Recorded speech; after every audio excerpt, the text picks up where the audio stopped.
Ashley, and for today's video, gagawin natin ang reaction video sa live action ni Chopper.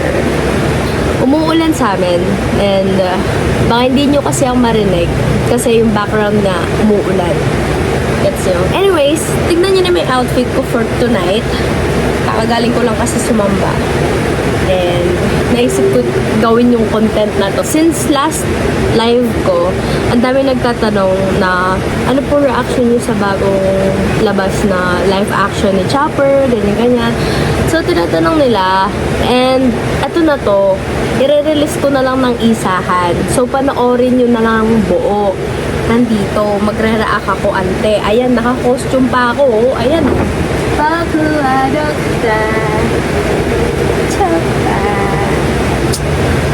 Anyways, nakita ko na lumalabas sa FYP ko to, si Chopper na live action. So, hindi na ako masyadong surprised sa kanya.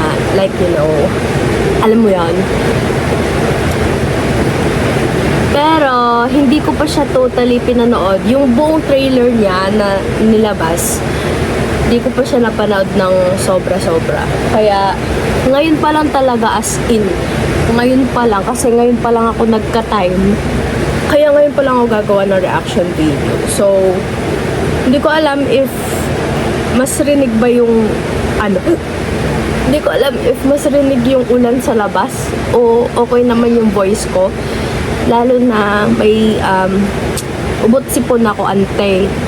So, parang mas lalong mahina yung boses ko. Anyways, let's get down to business. Let's go!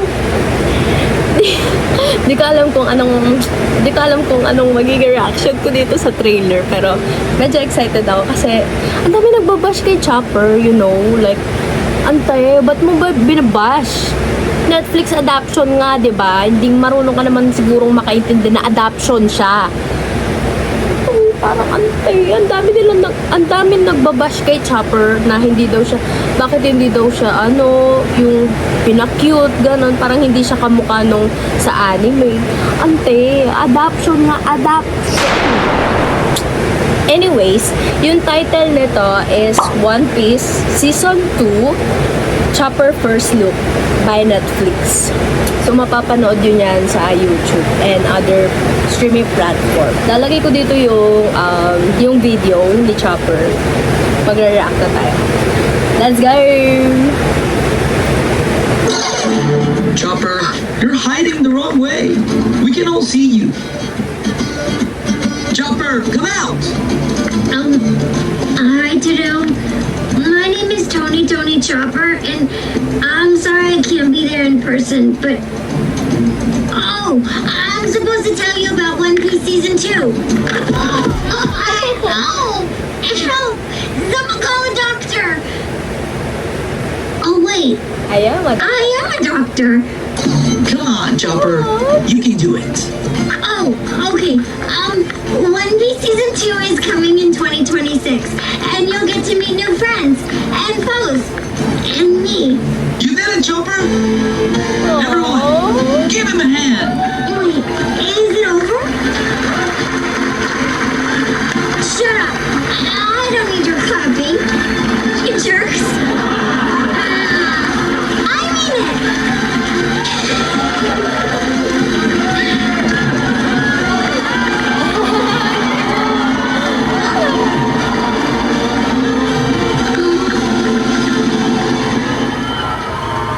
Oh my God. Ang cute. So, ganun lang siya kaikli. Yung kay Chopper talaga. Ante, paano niya nagagawang i-bash si Chopper? Ang cute-cute niya. Ginawa rin yung signature niya na nagtatago siya ng baliktad. Tapos, ginawa rin yung parang shy type siya. Yung parang ayaw niya ng compliment, pero natutuwa talaga siya. Parang ganon. Ante, I can't wait for season 2 ng One Piece live action. Oh my gosh. Ang cute niya, ante. I mean, wait lang. I-compare natin siya sa Chopper talaga na sa anime versus yung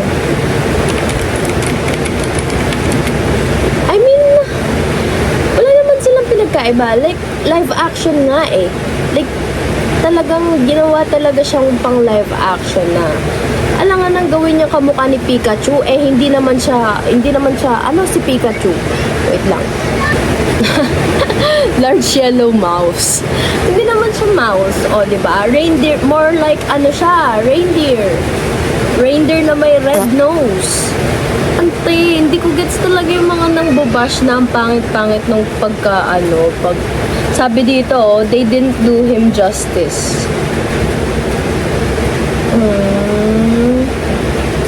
Kung si Oda, inaccept niya yung design na ginawa ng Netflix kay Chopper. Ante, sino ka para hindi pumayag, diba? Na ganyan yung ginawa nilang live action kay Chopper. Which is very cute naman. Okay naman siya. Di pa rin natin pagko-compare yung mismong anime tsaka yung adaption.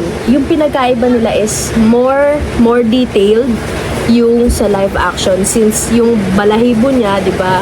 Tapos yung eyes niya, hindi siya super kita yung pagka-round. Pero ang cute niya, para lang siyang yung fur ko ngayon, yung sinusot kong eto, yan, ganyan. Ganyan yung balahibo niya, ante. Ang cute! Maghanap tayo ng comments ng pambabash.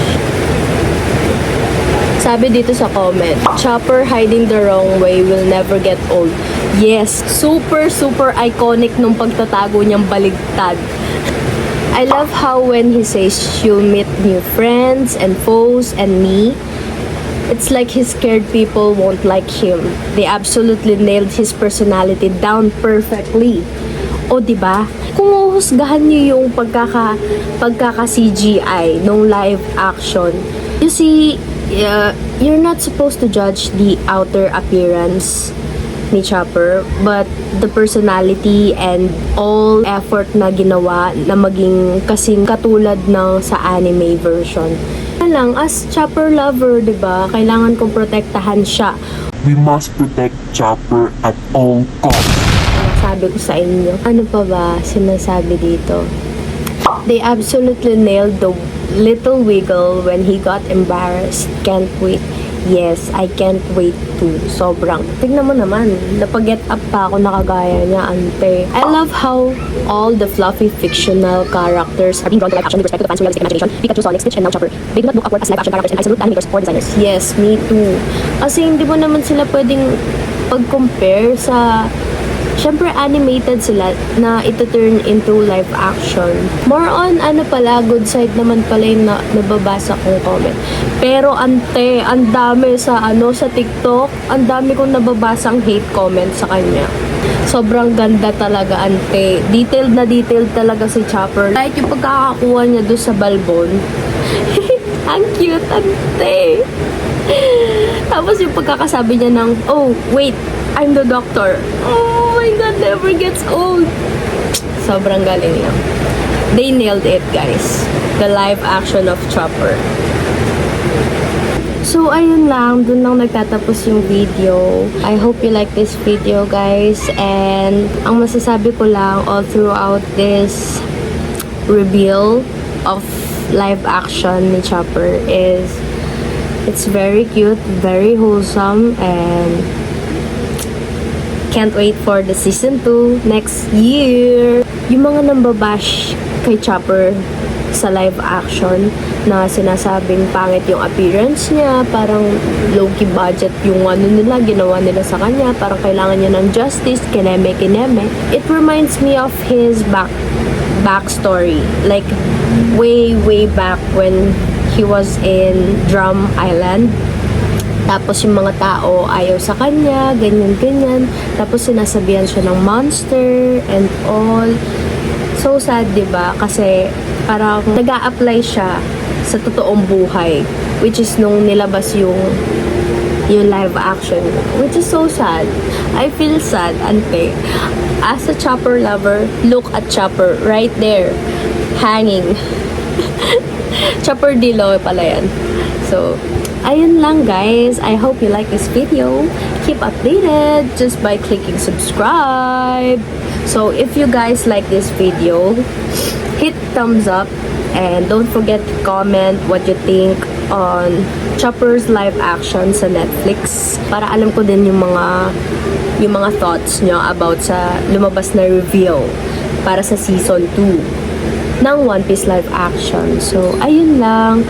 Bye! Thank you for watching!